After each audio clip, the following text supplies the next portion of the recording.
Assalamualaikum warahmatullahi wabarakatuh. Hello everyone, how are you doing? I hope all of you are doing great. We are Muhammad Fatahillah, Anissa Kadrianti, and Hadijah Albarhanafi from Group 2, and now we will do a presentation about morphology, so pay attention. What is morphology? Morphology is the branch of linguistics that focused on study about the relation between meaning and form, within words and between words. It is literally the study of the word form. Based on the Study of Language book by George Yule, morphology is the type of exercise we have just performed, is an example of investigating basic form in language. The morphologist describe the constituent part of words, what they mean, and how they may, or and may not, be combined in the word's languages. For instance, that girl eats banana every morning. Girl here is a subject, we add s in verb. Those girls eat banana every morning. Girls here is a subject, so we not add s in verb because in English doesn't require the verb to add any special agreeing form. From two sentences above, it shows that the word that and those also cross-reference the singular and plural meaning distinction between girl and girls. Morphemes.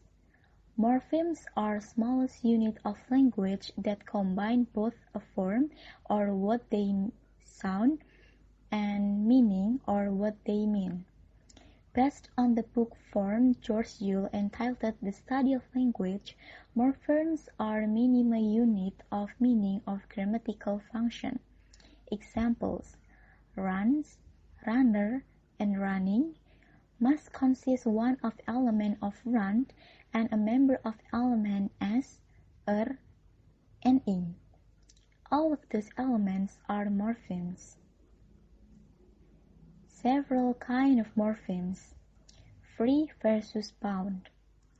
Free morphemes is morphemes that can stand by themselves as single word. For example, read, perfect, weak, ability, etc. Bound morphemes are those forms that cannot normally stand alone and are typically attached to another form. If you ever hear about affixes, they are prefixes such as an, il, im, etc., and suffixes such as li, less, able, il, should, is, etc. For example, in the word incorrectly, contained in is prefix or bound morphemes, correct is stem or free morpheme, and li is suffix or bound morphemes. Okay, the next is lexical and functional. Lexical morpheme is subcategorized of free morphemes, and free morphemes fall into two categories. Lexical morpheme, the set of ordinary nouns, adjectives, and verbs that we think as the words that carry the content of the message we convey. Example: long, tiger, sad, yellow, girl, man, etc. Lexical morpheme is open class of word because we can easily add new lexical morphemes in the language. Then, functional morphemes. The set consists largely of the functional words in the language such as preposition, conjunction, articles, and pronoun. Functional morphemes describes as a closed class of words because we almost never add new functional morphemes to the language. Example: when, because, near, above, that, it, them, and etc. The next is inflectional and derivational. The set of affixes that make up verb-bound morphemes divide into two types. They are inflectional morphemes or affixes, which carry grammatical meaning. They do not change the part of speech or meaning of word. They are used to show if word is plural or singular, its past tense or not, or it's a comparative and possessive form. Example: Jim's two sisters are really different, as is making possessive and as is making plural. There are four inflections attached to verb: as third singular person, in present participle, eight past tense, and past participle. Also, there are two inflections attached to adjectives: are to comparative and as to superlative. All of these inflection morphemes are suffix. Derivational morpheme is affix, a group or letter at before the beginning, or prefix, and the end, or suffix, or a root or base word to create new word or a new form of an exciting word. Example: goodness.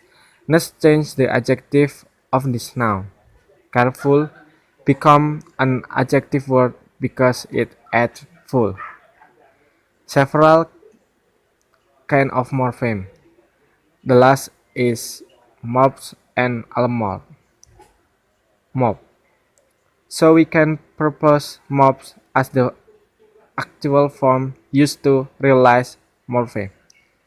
For example, the form cat consists of two morphs: cat plus as realizing a lexical morpheme and inflectional morpheme, or plural. Several kinds of morphemes. Allomorphs is this regular plural morpheme. Variants are in complementary distribution and are called allomorphs. In other words, the particular regular plural form is completely predictable depending on, or phonologically conditioned by, the final sound of the base. That is, when we find a group of different morphs, all versions of one morpheme, we can use the prefix allo is one of a closely related set and describe them as allomorphs of that morpheme. Another allomorph of plural in English seems to be a zeromorph because the plural form of sheep you can see in the slide.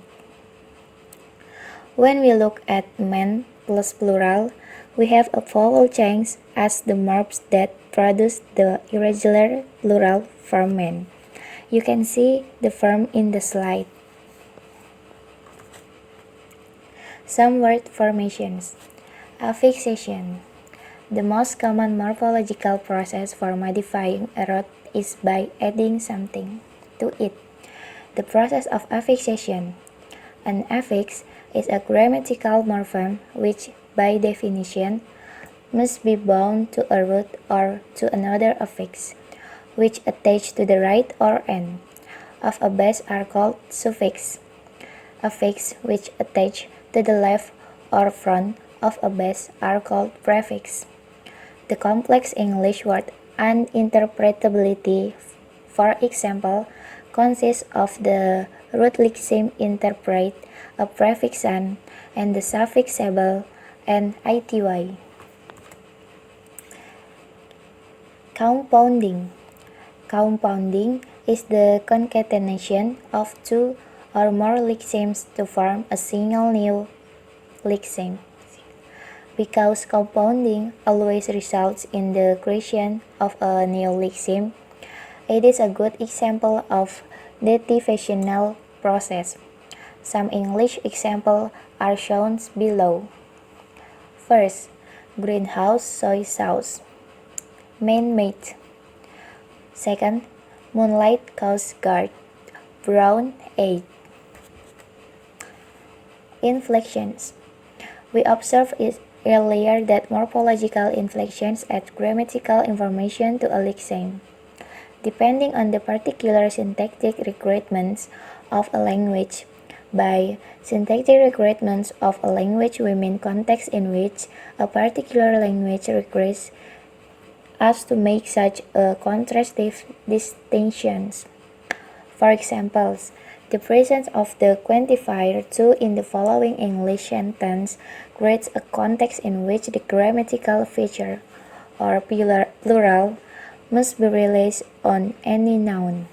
For example, we could still produce a grammatically well-formed sentence by filling in the blank with the irregularly pluralized nouns, my or this.